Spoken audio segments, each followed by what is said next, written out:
Welcome to a 1v1 on Kholodny Ferma Winter. This game is going to be Khan versus Vladislavs 1 Letish. That's my best attempt. I don't even know what language that's. I don't know what the accent. I'm sure I pronounced it wrong. Whatever. Let's just call him Vlad. Vlad. That'll be my lazy American pronunciation of that player's name. And Khan is playing as Oster this particular game in the East. Vlad playing as Americans in the West, and he's immediately picked Armor Company. So maybe we're going to see the M10 buff a little bit this game. I hope so, because I have not seen much of the M10 this patch, and I'm quite excited to see that buff in action. Khan has fielded himself Mechanized Assault, Lightning War, and Mobile Defense, so he will have a pretty potent loadout this game as well.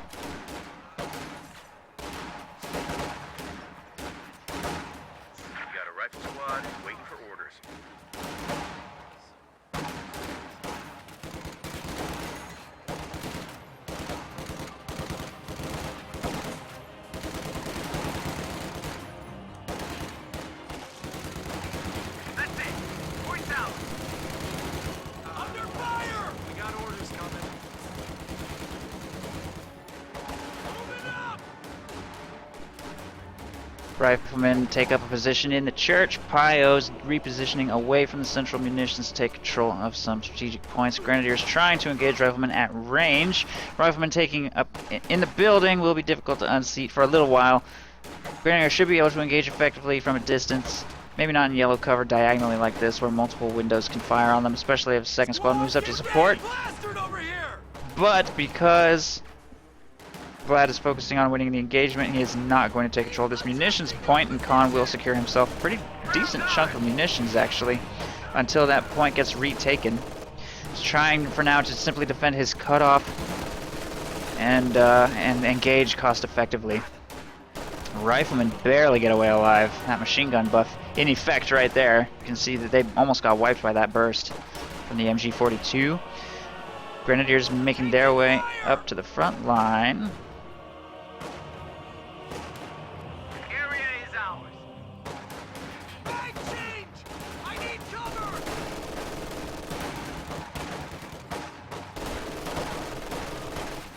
Objective secured!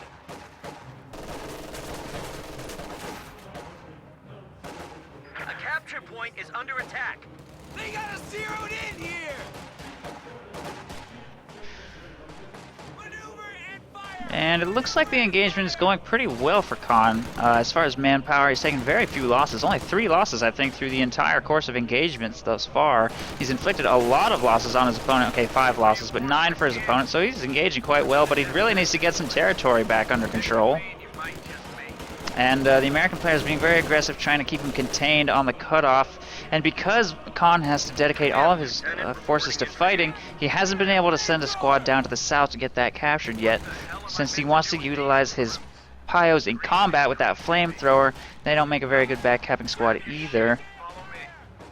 And he's actually queued up a sniper, so that is going to be a big chunk of his manpower there. And without a backcapping squad, you can find the air economy really suffers, but it's important to note that while he controls the only munitions point on this map, his munitions is going to be in pretty good shape. It's just really his fuel and the VPs that he's kind of hurting for. But he has scraped just enough fuel together to field Battle Phase 1. Once that completes, he's going to get his Tier 2 structure up, hopefully be able to protect himself against an early American vehicle. And those rear echelons just got wiped, actually, by Grenadiers behind this truck. They're going to be forced to retreat, however, by a lieutenant on the flank. Nice flank by that lieutenant. And they can't stick around any longer. Field promotion! And he still has a small lead. 5 losses inflicted on his opponent. Or 5 more losses than his opponent. 5 more kills. Pretty okay for the manpower situation. It's very important as Oster to try and equalize your manpower situation as well as you can. A sniper's a good tool to do this, by the way, because of the lieutenant and just because of your tech costs. The American player gets the lieutenant as part of teching up. Oster has to spend manpower just to unlock the building. Then they have to spend manpower on the building. Puts them at a bit of a manpower disadvantage. So utilizing the tools you have as officer at your disposal to turn that situation around is important, especially in the early game, and a sniper is a great way to inflict manpower bleed without receiving any in return, assuming, of course, that you can keep it alive, which may prove difficult once the M20 hits the field, and it's going to in the next minute or so.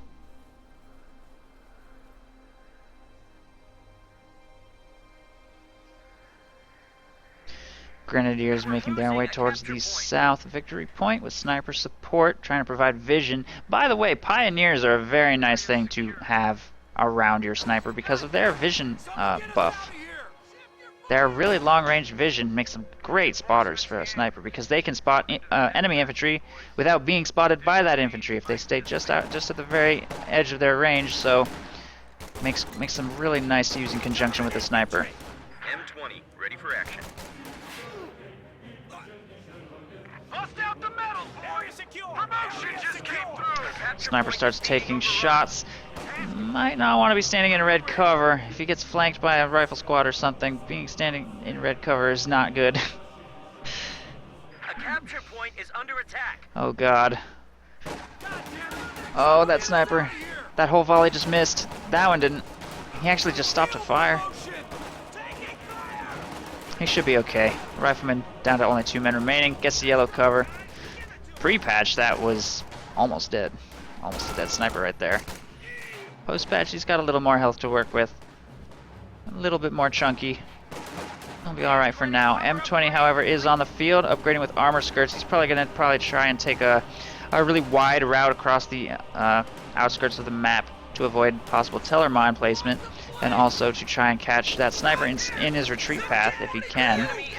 He's going to continue baiting his opponent into firing that sniper so that he maintains vision, which is costly.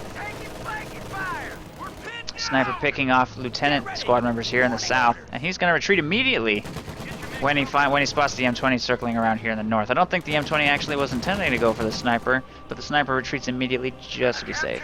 Lieutenant was brought down to 2 squad members remaining by the sniper. He's going to retreat as well. We're going to see a cutoff maneuver by Grenadiers over here on the left side. M20, I don't see any teller mines, by the way. He's had great munitions control, but he hasn't spent it. He has 120 munitions in the bank. No munitions spent on mines. He does have a 221 cooking, though. He's probably going to drop, what is that, 70? No, only 55. 55 on the 222 upgrade. He'll have a pretty nice tool to fight off that M20. Probably won't be able to hunt it down and kill it, but, well, I don't know, maybe. He just damaged its engine. 222 is upgrading. 50 munitions left in the bank. There's veteran rifleman right there, though, to screen the 222 away. Ooh, that sniper just got pushed by his own scout car. That was so close. That got way too close to that rifle squad right there. Grenadiers moving up to engage these riflemen. The 222 wants to chase, but it doesn't want to chase. Oh, he couldn't make up his mind, and he takes the anti-tank grenade right there. But he will be able to get that repaired.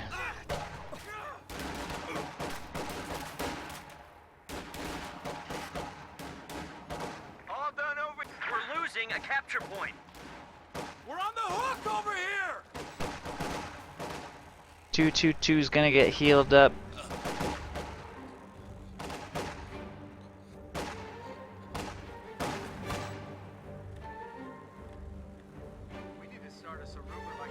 Riflemen are retreating. The operations advises one of our capture points. Front is moving in. Prepare for possible blizzard conditions. Our supply line just got cut off. All done over here. Grenadiers have already taken 2 losses before moving into green cover, so probably will be able to get the munitions back under their control. They're not going to be able to win that engagement. Lieutenant is available on the flank here in the south.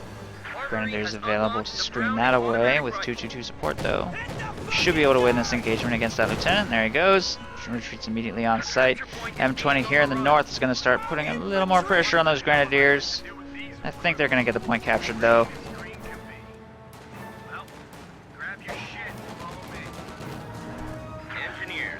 Oh geez, Scout car just pushed them out of cover, but they're going to retreat anyway. Point is captured. 222 moves up to put some pressure on the M20. That's going to back off. Gets a little bit of damage, a little bit of vet, nothing too serious. On the right side, flamethrowers making its way across to try and get the strategic point and maybe even fuel harassed. And the sniper is just hanging out in the base with no medic bunker. No medic bunker. He spent a lot of munitions on an LMG, 222, and flamethrower. And Fausts, a few Fausts. So, and then he lost control of the munitions point, so he hasn't been able to get a medic bunker. He should have probably spent some munitions on healing, because without healing, a sniper has a very limited window of usefulness. There's no point in sending that onto the battlefield. That's one bullet from death, from anything. So he's kind of not getting a return on his investment for the entire amount of time that it's just sitting here in his base. And that's a lot of manpower to just have sitting in your base. Anti-tank gun is on the field. Hopefully he'll be able to utilize that to manage the threat of that scout car, or possibly take it out if it overextends itself. Bust out the metal, boys! Promotion just... Troops falling casualty to the cold! Riflemen retreating. And Lieutenant also warming up here on by this fire.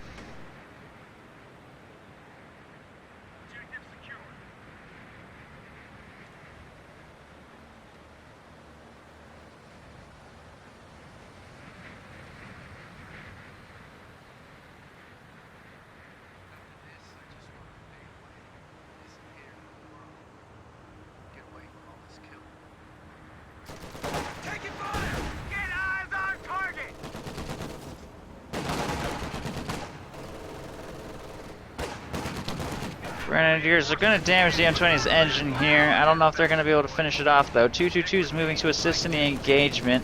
We've got Lieutenant jumping into the building right here. 222 going to start bursting it with the autocannon. It's taking a lot of damage. If he doesn't pop smoke, get the crew out with the bazooka or something, he's going to lose that. He probably could have survived if he had popped smoke. Left the vehicle and started firing with the bazooka, but he didn't, so M20 goes down. I don't think he planted any M6 anti-tank mines during that M20's lifespan, so he's not going to get any later benefit out of that other than what little infantry pressure it was able to apply, which was honestly not that much. Apparently this barbed wire is too close to the it's too close to the truck and they still have green cover. I almost wonder if that's intended. I mean, it looks like they should have green cover where they're standing. Logically it makes sense. So I guess it's his fault for putting that wire too close. You have to be very careful with your wire placement, it seems. Orders incoming! M10 tank destroyer ready for deployment. We're getting plastered over here! Riflemen getting attacked by the 222 in the south, plus the sniper. Finally, sniper makes it back onto the field. It's got full health thanks to the medic bunker. He's going to start getting some manpower and be done with that now. It's 15 minutes into the game, though. A little bit late to be just barely getting up to 9 kills.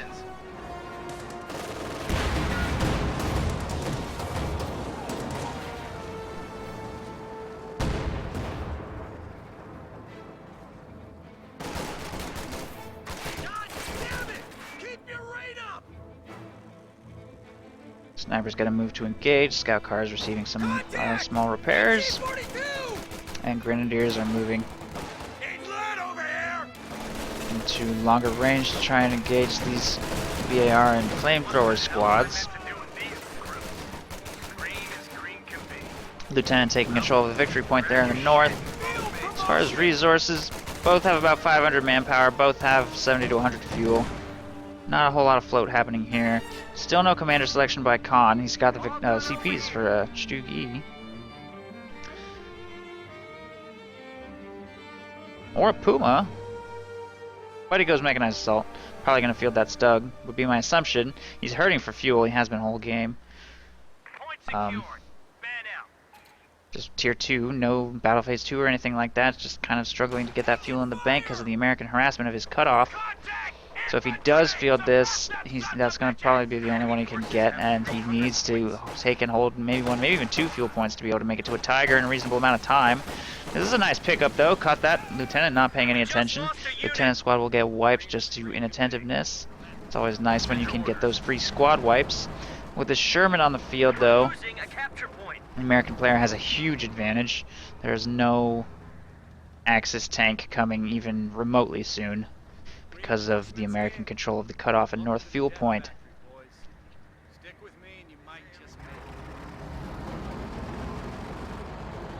The enemy is overrunning one of our capture points.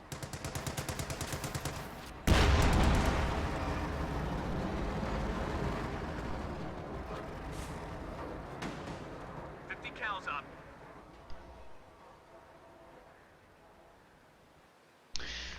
MG42 with PIO support heading towards the south. The Oster player is in a great position right now, other than that Sherman. That Sherman is basically the only thing he's worried about. He's got 2 anti-tank guns to manage that threat. He's got 3 Grenadier squads for Fausts. If he throws down some Teller mines, he'll be in a really nice position. But so far, all of his munitions, he doesn't hold the munitions point. His map control, not very good for quite some time now. So he doesn't have a whole lot of munitions to spare on luxury items like Teller mines.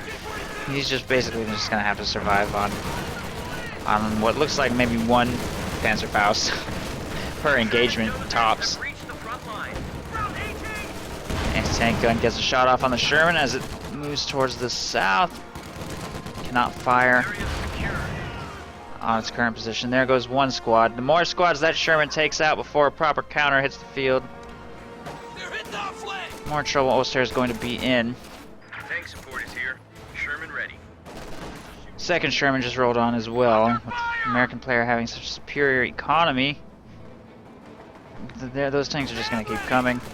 It's not going to be easy to deal with those. He needs munitions for either Panzerschrecks or just more manpower spent on maybe more AT guns. He still has 2 AT guns. If he can position them really well, has a pretty good chance. But the fact that he's sending 1 AT gun way up here to the north, 1 way here towards the south, means that if those Shermans decide to engage together in a weak area, they could easily hunt down and kill the scout car, easily hunt down and kill a sniper. Or we might see that happen right now. In fact, double Sherman against 1 AT gun without even any Grenadier support is very dangerous. Grenadiers tied up trying to win an engagement here, but they're getting bled hard just by BAR riflemen in the house. Fortunately, the American player is not getting very aggressive right now. And he's pulling back, and he looks like he's just going to be careful for now. He needs to get both of those Shermans up to full before he makes a big coordinated push. I feel like this position, however, is very weak. That AT gun is just one Sherman push away from being stolen or destroyed, and that sniper will probably go down in the process. 222 would probably also die if it didn't immediately back out of that engagement, and it looks like he's going to go in now. Maybe, I don't know, he's thinking about it. He's securing vision in the church with his rifleman first. I think he's going to spot just how vulnerable this position is and go for it. AT gun is moving to support, though. I think Khan is getting the sense that this is not going to go well. He feels a push coming. Sherman's actually rotating towards the north, though, so still just working the flanks. No frontal assault yet. Sherman working its way across the north, try and execute some sort of flank. Anti-tank gun rotates around to engage. Doesn't have vision in the fog right now. Squad's working on the south, VP and fuel. Very quiet for a long time while both players think about what they want to do. AT gun gets vision of that Sherman. 1 shot connects. Sherman pulls back for some repairs. It's a little less than half. It's not very safe for that Sherman to engage right now. Oh, I think we're looking at a squad wipe right here. I think. Why would he not detonate that? I don't know why he won't detonate that demo charge. That's definitely a Fed 3 Grenadier squad wipe right there. Ooh, he just lost a full squad of his own. Assault engineers just got nailed by the sniper, I think. This Sherman cannot continue to expose itself to harm. There it goes, finally. Clicks the demo charge, squad gets wiped in the church. But that was costly. He really didn't need to just advance across that red cover road like that. I don't know what that was intended to accomplish, but it costs him his assault engineers, and his infantry forces are looking a little thin right now. 2 rifle squads and a lieutenant, and he does have a stolen machine gun. That's a nice a nice thing to have, putting pressure on these grenadiers in the south, but losing his first lieutenant, losing his assault engineers, probably also I think a rifle squad. It's a lot of losses. And he hasn't inflicted that many losses on his opponent in exchange. Let's look at the numbers again. Wow, look at that disparity. 20 kills ahead of his opponent here. Which would explain that 700 manpower difference. It would explain that pop cap. Well, actually the pop cap's about the same, but it would explain the manpower difference.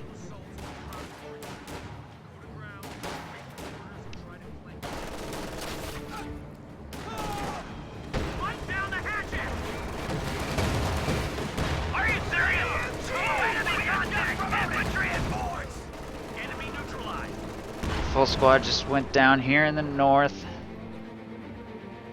Khan needs to spend his resources. He's floating up for a Tiger, I guess. He just needs a little tiny bit more fuel for that Tiger, despite the fact that he cannot maintain control of a fuel point this game. It's a kind of a late Tiger. 22 minutes in, and of course he does not get any core units. There's no way that's happening. American players had ample time to prepare for that Tiger to hit the field, and he's going to produce himself a Jackson now. Unfortunately, no M6 anti-tank mines produced this game, so he's not going to be able to rely on that to immobilize the Tiger for him should it overextend. But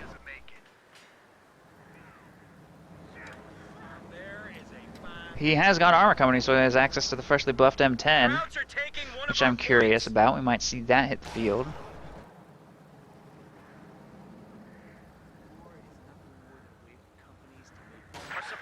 Just got cut off. Not me or you. A capture point is being overrun. Other than a sniper picking off one or two infantry models, very quiet battlefield. Panzer Grenadiers working to cut off Lieutenant, working the North VP there. The Tiger has finally rolled onto the field, and I'm curious who's going to attack who first. I feel like the Oster should probably bide his time and wait for an aggressive push by the American player, but at the same time, he doesn't have all the victory points in the world. He's almost 200 points behind now, and he needs to start thinking about trying to get at least 2 victory points under his control. And the fewer opportunities he can leave his opponent to wipe random squads caught by Shermans on the map, the better.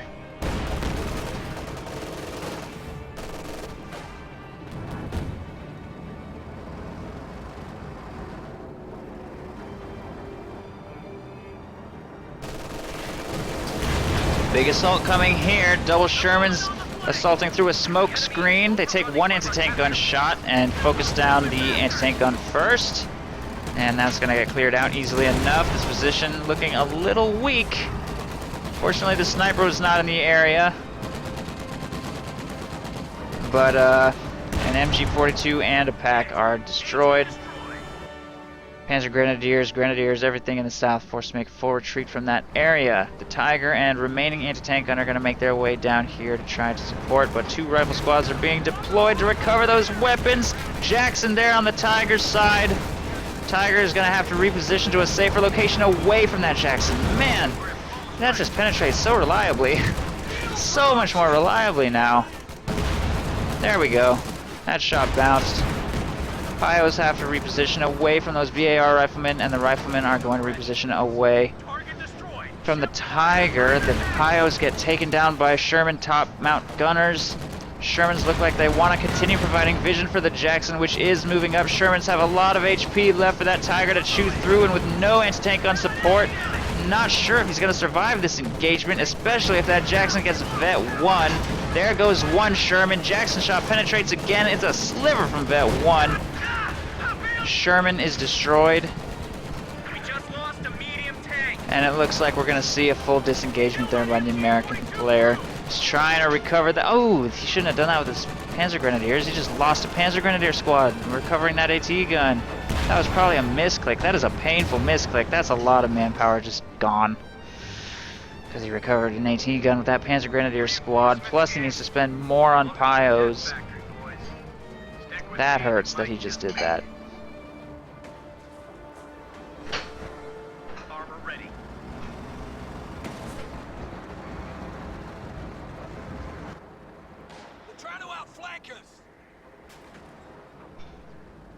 Sniper moving up to fire on those infantry.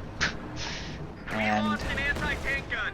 so much for that lieutenant's attempt to crew that pack. Remainder of the squad retreating there, just 75 manpower, I guess, just down the drain.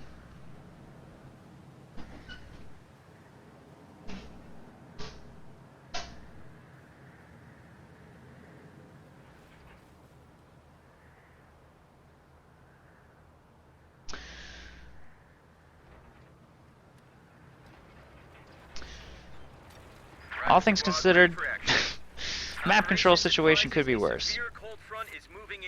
Oster has control of 2 victory points throughout the entire course of that assault, so despite taking pretty serious losses, he wasn't losing any victory points during that. He's now got a lot of space, a lot of room to breathe, to recover team weapons and repair the Tiger, of course. And his army has gotten quite large. Most of his manpower float's pretty much gone. And it's a good thing he had a little bit of extra float because he needed it to recover all these team weapons and reinforce all these squads. But at the same time, maybe if he had spent his manpower a little more proactively, he might have survived that assault.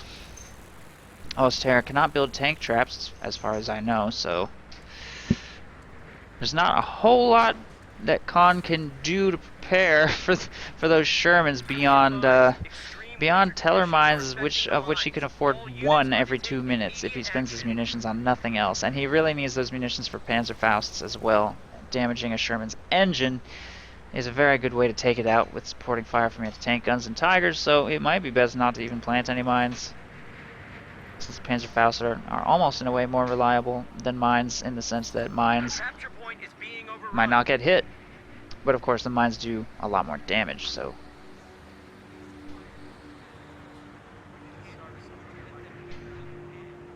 you don't have to expose grenadiers to harm either.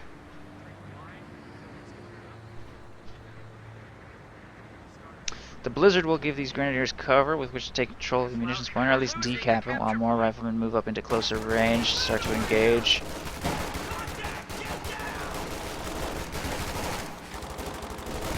The supply line just got cut off.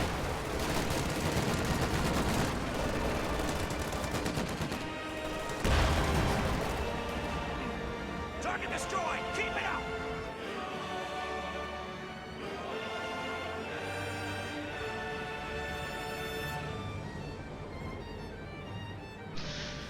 Riflemen are freezing, but a fire has been built on the victory point. They'll be able to start putting pressure on that. American continues to have about a 150-point lead.